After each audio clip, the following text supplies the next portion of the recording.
All right, guys, how's it going? So I have been to the cafe and I reviewed today's Spanish football dailies for you. I review the Spanish papers every day of the week. I started last year because I became tired of the LFC clique of journalists, anyone other than Ornstein and Joyce, making out that Trent Alexander-Arnold was in the newspapers every day here, to do with Real Madrid. And I remember saying to you guys at the time, that's just not true. I've lived here 17 years and, obviously I've done Cop Talk for 27 years now. So I have a bit of an idea of what's being said here and, the various claims and reports or whatever country they're in concerning Liverpool players. So I started, monitoring these newspapers for you.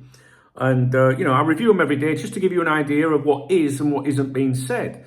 So, primarily at the moment, we're focused on Trent and Real Madrid. But there's other, players that we cast an eye over. Zubimendi, who's going to be discussed in this video today. Mamadashvili, Valencia, my boy Iago Aspas, former Liverpool players on loan, Bacetic, for example. So I just generally take a look at everything and I update you each morning as to what's being said or what isn't being said. We don't take as what they say here as gospel, just like we wouldn't, in the UK. I can tell you right now to try and save you time. You don't need to watch all of this video. Some people, you know what the others are like. They'll keep you right to the end and they'll go, there's now in it about. I'll tell you right now, this update's going to be all about Liverpool's win last night and how that has been reported in Spain. And we're going to touch on Zubimendi, but there's nothing exciting there. It's just that he's in action this evening and there's been doubts about his injury status. So I'll mention that to you. But there's nothing in this update regarding Trent and Real Madrid, which is, like I said, why we keep an eye on things. There's no speculation to do with Virgil van Dijk, Mo Salah, which we've seen crop up occasionally, but only in terms of dismissing those links, right? Nobody over here has been saying that they could go to Barcelona or Real Madrid or anything like that. Although some agents might want you to think that those clubs are interested. There's nothing to do with Luis Diaz and Barcelona. There's nothing, basically. So this video is going to be all about what the Spanish press are saying about Liverpool's performance last night and Zubimendi at the end, okay? So Marca, they touch on Liverpool's shock win last night. Red miracle in Paris. Alisson holds up Liverpool with 10 saves and Elliott seals the victory in the 87th minute. Now, I'm going to go through the article with you, actually, but only this one. I'm not going to read all the articles, but I'll give you a summary of them, just so you can see how the Spanish journalists are looking at Liverpool. And I think I might have mentioned yesterday, the Spanish media has been bigging Liverpool up all season, and Arne Slot in particular. They've wrote loads of articles about Mo Salah, astounded that he hasn't signed a new deal with Liverpool yet. I'm sure he will. There's none of that, we're the best league, Liverpool, they're all right, but not as good as Real Madrid or anything like that. They've been very, very pro Liverpool. PSG took 27 shots in a match they dominated for the full 90 minutes. The Brazilian goalkeeper became the hero for Arne Slot's men, while the Englishman scored with his first touch. There's no sport like it, say Marca. It's impossible to analyse. It's impossible to find a situation like this in any other sport. It's football. In other sports, statistics rarely lie. Football, on the other hand, is beyond comprehension. A team that takes 27 shots loses to one that only manages 2. Enough for one of those 2 to end up in the net. PSG arrived at their clash with Liverpool in the best form of their season, with the numbers of a team flying high. Their opponent wasn't far behind, a team that had been the best in Europe for months. For nearly 90 minutes, the French side pushed Anfield's men to their limit. Outplayed in almost every phase of the game, Arne Slot's team clung to Alisson. The goalkeeper rekindled the chapter of his career that seemed long forgotten. 27 shots on target from Luis Enrique's men, 10 colossal saves from the Brazilian. Kvaratskhelia, Dembele, Barcola, Hakimi, Nuno Mendes. It didn't matter which PSG player went for goal. They always got the same answer. Alisson managed to hold his team together for nearly 90 minutes. PSG's dominance was overwhelming, but the goal wouldn't come. It's not the first time Luis Enrique's boys have faced this. And then there's a sub-headline, a game-changing substitution. Oh, I don't know, would you call that a sub-headline? Yeah, it's broke. The article's broken up. There were no changes to the script laid out by the Asturian coach for the match. After a tentative opening few minutes, PSG took control of the ball and the chances.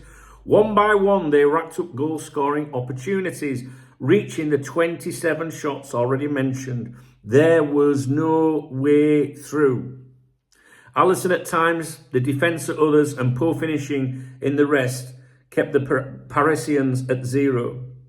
As the match neared its end, Arne Slot decided to take off his star. A subdued Salah left the Parc des Princes pitch frustrated. The Egyptian, hadn't been able to shine, but still believed he'd get his moment. It wasn't him, it was his substitute, Harvey Elliott, who worked the miracle. From a ball that seemed to be going nowhere, Darwin Núñez produced an assist that was half the goal. The Uruguayan fought for it, and the Englishman finished it with his left foot. Just when Liverpool seemed content with a draw, the winning goal arrived. A victory that once again proves football is a sport impossible to explain. After 27 shots, the team that took just 2 walked away with the win. Anfield smiles. And I think that's a good little write-up there. I don't know, I feel like I'm smiling with it. I'm sure you'd agree with me that football is it's so unpredictable, isn't it? Every now and then you get a game like that. I mean, I'll be honest with you, I was watching that game last night and I was like, fuck me, we're going to get battered. Incredible, guys. Okay, AS, they touch on it, obviously. PSG dominate, Elliott delivers. I won't read the article, but a couple of pointers in the article. It said a legendary performance from the Brazilian goalkeeper and a goal from Elliott in the 89th minute were enough for Liverpool to take the advantage back to Anfield. The Reds were unable to slow down the relentless, frantic pace of the match, which turned the first half into a nightmare for Slot's men, overwhelmed for the first time in a long while. The only respite Liverpool got was during the half-time break, because as soon as the second half began, PSG resumed their assault. Football doesn't abide by logic or fairness, and PSG is the epitome of that in this Champions League. Liverpool had only taken 1 shot by the 88th minute. Salah was struggling so much that Slot decided to take him off. Elliott came on. With his first touch, the Englishman beat Donnarumma once again 2 weeks in goal. The difference was that Alisson stopped everything that came his way, while the Italian failed to make the one decisive save he needed to, and so Liverpool head to Anfield with the advantage. Mundo Deportivo, they run with epic Reds. Luis Enrique's PSG was far superior to Liverpool yesterday. However, led by a stellar Alisson, the 6-time European champions and Premier League leaders achieved what, based on the stats, seemed almost impossible. They won. Despite their dominance, PSG failed to take the lead, lacking precision and running into an inspired Alisson who became Liverpool's saviour with multiple crucial saves both in the first and second halves. They also had a little headline bit in the middle there, like another title that says, Salah struggles as Liverpool sit deep. All the stats heavily favoured the French side, as Liverpool's Mo Salah had an uncharacteristically poor game and nothing clicked for Slot's men in attack. Elliott had only been on the pitch for 1 minute, replacing a frustrated Salah when he struck. Liverpool erupted in celebration. Luis Enrique and his PSG squad, as Rafa Benitez would say, squad, for sure, couldn't believe what had happened. And finally, sport. They go with Harvey Elliott knocks PSG out. Liverpool did not deserve it, but they won in Paris with a late goal. PSG were superior, created more and better chances, and were a relentless attacking force. But in football, goals decide everything. In a match where Liverpool showed their worst version, they escaped from the Parc des Princes with a narrow advantage. This was no ordinary match. It was a showdown between 2 of the best teams in world football today. Football and justice don't always go hand in hand. In the final minutes, football proved once again that it doesn't always reward justice. In a lightning-fast counter-attack, Darwin Núñez delivered a perfect pass and Harvey Elliott turned the tie on its head. PSG threw everything forward in the dying moments, but they couldn't find the goal their performance deserved. Liverpool take the advantage Anfield will decide the tie. And Anfield will decide the tie. And, we mustn't be complacent. We need to go in that goal thinking it's into that game, thinking it's 0-0. They'll be fucking angry. There's no doubt about that. But incredible. And like I'm saying here, the report's big on, on that, big of praise for Liverpool, and rightly so.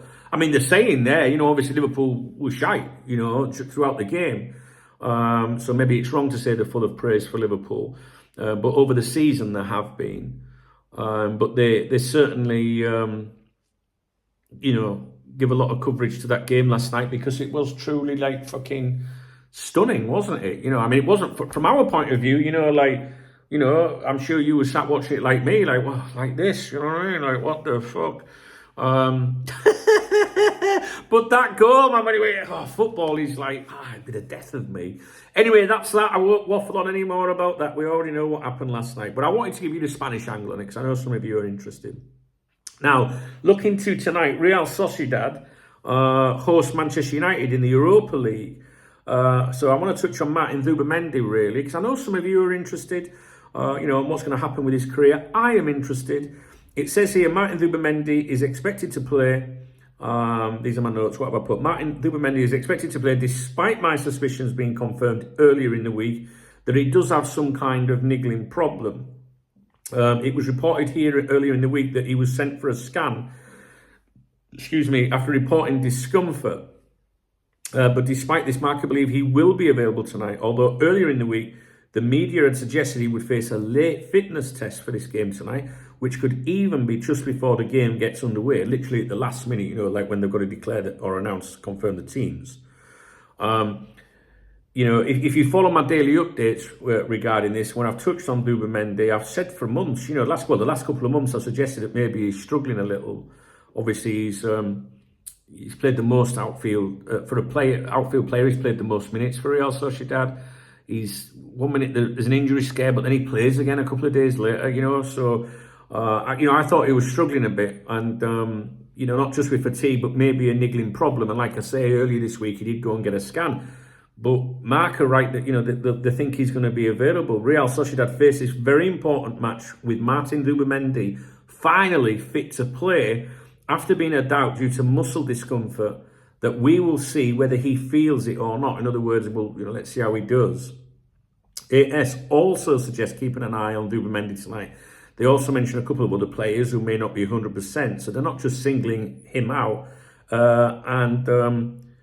Same with Mundo Deportivo, really. They suggest that there's doubts over Zubimendi and a couple of his teammates, while Sport just previewed the game in general. They don't really mention him. I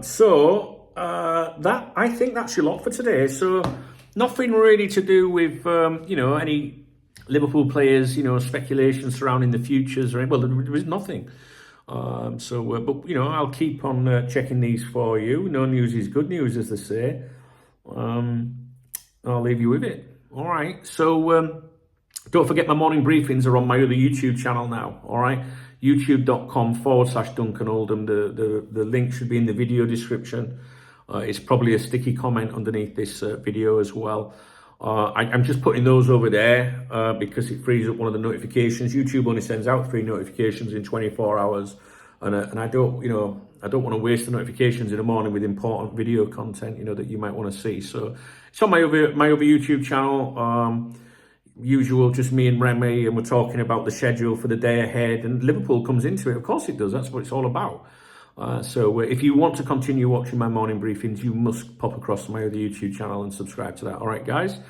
All right, I love you and leave you. If you appreciated this video, please thumbs up the video. Please drop me a comment if there's anything in this video you'd like to comment on. And if you want to buy me a coffee, you can hit the super thanks button. It's the love heart under the video, and I'll give you a shout out in tomorrow morning's morning briefing on the other channel. All right, guys. Cheers.